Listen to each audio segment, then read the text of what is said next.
Welcome back. اور اب آپ کو بتائیں کہ دنیا بھر میں پاکستانی 78واں یوم جشن آزادی جوش و خروش سے منا رہے ہیں۔ کراچی میں بھی شہریوں کی بڑی تعداد اپنے قائد کو خراج عقیدت پیش کرنے اور مزار قائد پر پہنچی۔ مزید تفصیلات جانیں گے 5 نیوز سے فتح اللہ کی اس رپورٹ میں۔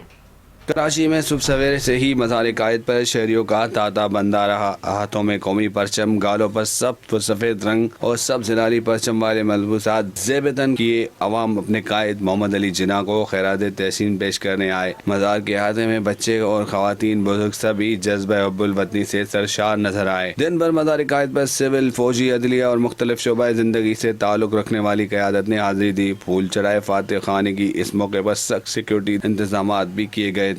عالمی دن ہے کہ جس میں ہمارا ملک آزاد ہوا تھا، ہم لوگ آزاد ہوئے تھے، تو بس اسی کو مد نظر رکھتے ہوئے یہی کہنا چاہوں گا کہ دعائیں خیر کریں۔ جب بھی حکومت اور گورنمنٹ کو ضرورت پڑے گی، پاکستان عوام دشمن کو منہ توڑ جواب دینے کی طاقت رکھتی ہے۔ اپنے گورنمنٹ کے ساتھ جیسے بھی ہو اپنے دشمن کو منہ توڑ جواب دے گی۔ جناح صاحب کے مشن پہ ہم چلنا چاہیے، جو قائد اعظم محمد علی جناح صاحب نے فرمایا تھا، جو 14 نکات پیش کیے تھے، اسی نکات پہ ہم آگے لانا چاہ رہے ہیں، اس ملک کو ترقی یافتہ بنانا چاہ رہے ہیں۔ یہ دن ہمیں قربانی، اتحاد کا پیغام دیتا ہے۔ ہمیں اپنے قائد کے سنہری اصولوں پر عمل پیرا رہنا ہوگا تاکہ پاکستان ترقی کی راہ پر گامزن ہو سکے۔ شہریوں کا کہنا تھا کہ آزادی کی قدر وہی جانتے ہیں جس نے غلامی دیکھی ہو، اور ہم سب کا فرض ہے کہ اس آزادی کی حفاظت کریں۔ 78واں یوم آزادی جہاں خوشیوں کا دن ہے، وہیں ہمیں اپنی ماضی کی قربانیوں کو یاد رکھنے اور بہترین مستقبل کے لیے محنت کرنے کا عہد بھی دلاتا ہے۔